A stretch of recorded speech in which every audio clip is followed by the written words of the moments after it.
I'm gonna go back. I'm just going to pause right there and point out that in my frustration, I smeared paint on my face. So, not only do I spend the rest of the video feeling like an idiot, I also spend the rest of the video looking like an idiot, and you're not going to be able to unnotice it. So, enjoy. Let's go right in here. So when he says in here, it can't be up or down here. It's going to be in the middle somewhere, right? And let's go right up here and make some big decisions. Maybe in our world. Wait, he said up here. Is it up here or in here? Just taking the fan brush and sort of tapping downward. That's all we're doing basically, in here somewhere, wherever. He said wherever, so I'm just going to do this. I don't know what's going on. You make it sound so easy, Bob. But if I don't see what you're doing, then I have to make the decision by myself. And I'm not good at that. Now maybe in there's a few trees. Wait. Aren't they trees? What did you just paint if they weren't trees? Bob! Ah! There, could live and drop them in. This is giving me a panic attack. They live right here in your brush. All you gotta do is just sort of shake them out. Come out! Just scare them out. We'll even make this one a big old tree. Big old, but they're big old. All right, here's a big old tree. Hundreds of episodes of The Joy of Painting, and 98% of them look the same. Sky, mountain, clouds, trees, ground, or lake. Not this. This is not that. Just don't go too simple. Yeah, okay. All right. We'll have a big one right there. Big one right there. Corner of the brush. As you work down the little tree, push harder and harder so the bristles bend downward today. Hang on.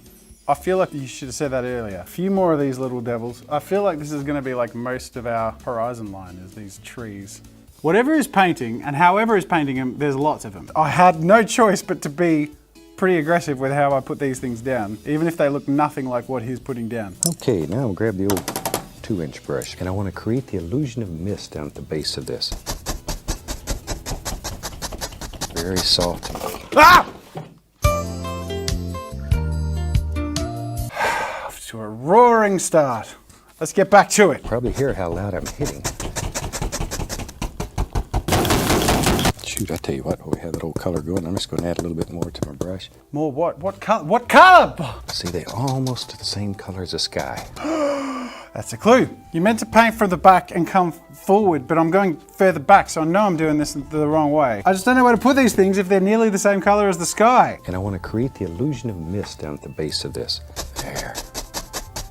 Create the indication of some nice little things that live back in here. He says back in here, so that must mean maybe he is painting the background after he painted the mid-ground. Maybe I'm not ruining it. See, they almost the same color as the sky. Almost the same color as sky. I have faith still. I might be on the right track. I feel like I might not be ruining it. I'm pretty happy. Like, I mean, when I look close, I'm not a huge fan, but when I step back, it looks like something. Oh, let's keep going. We'll take the old script liner brush. What's a script liner brush? I'm gonna guess that the script liner brush is the sort of brush they use in like lettering and stuff. Oh, I think that's it. That looks like a reasonably long and thin sort of brush. I feel like if people actually follow along with a Bob Ross painting video and he says, you can put them wherever you want, like most people will just put them where he puts them. So I guess this is like an interesting exercise as far as it actually makes me make my own decision. I'll just put it here and there and there. We'll just keep on using that same color. It's just basically lavender, alizarin crimson, and phthalo blue. I picked the right color! Oh, that makes me feel good. Just adding all kinds of little things. Okay, that doesn't help. But look at all the different layers that we've created. That's what will help create that illusion of depth and distance in you. I'm a little worried that I've created a horizon line and he may not have. I've made room for like mountains or a lake or ground. It might come later. I'm just really worried it won't. All right. I guess it's all right. We'll just go right into a little bit of the cad yellow. Wait, cad yellow. I'm hoping I have a foreground coming. Same brush, cad yellow. Little yellow ochre. Yeah, I have yellow ochre. Ah! I'm gonna start off with maybe doing the here, bushes and trees. But do one little bush at a time. Don't get too greedy. I think I did 18 bushes at once. I'm bush crazy. Let's put a little barn in here today, or a big building. Where am I supposed to put a barn, Bob? My bushes are too big. Shape out a basic shape. All right, I'm gonna do it here. I don't know why I'm like rushing about. Maybe it's to get the torch over quickly. I mean, it's not terrible. It's definitely not to scale or can't be what he's doing, but that's not bad. It's a lot better than what I did blindfolded. wished it was that easy to actually build a barn. This is gonna look nothing like what he's got. He hasn't said anything about the doors. I'm just gonna add him in there. There you go, there's me door. I'm just sort of making it up because I don't know what to do. Now we need a door in there. This is an old barn, gotta have a place for the cow to go. I'm way ahead of you, Bob. Put some color in this rascal. Wait, is he like back up there? Because they're looking pretty flat. But I know that sort of looks like a nice misty thing. What are you doing, Bob? Just hiding right there in your pocket. So we call them pocket squirrels. These are just babies, just beginning to get fur from. I feel like I'm missing out on the best part of the video. Maybe there was a big old ditch right there. I know he hasn't done this much ground, but I've got to fill this picture with something. Screw it. I'm going to put another friggin' tree over here. Take that! Ambiguous landscape. This is definitely not what he's done. No siree. I'm freestyling it. Looks like the weeds have grown up. The weeds have grown up. He must have used this color in front of the barn. Yeah, bet you that might be probably not what he did. Big old ditch.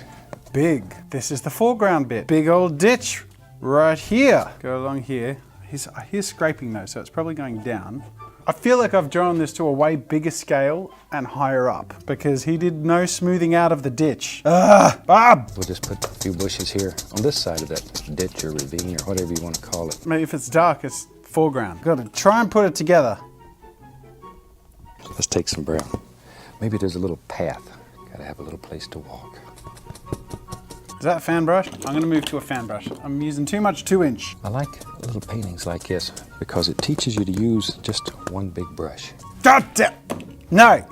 A little bit of red. Want that to stand. Ooh, that's nice. Some growing right here in front of the old path. Front of the old pit. This could not be further away from what Bob's been working on. I know it. Let me go back. Let me go back. It's a great big old 2-inch brush. Has the path come forward? I went back. All right.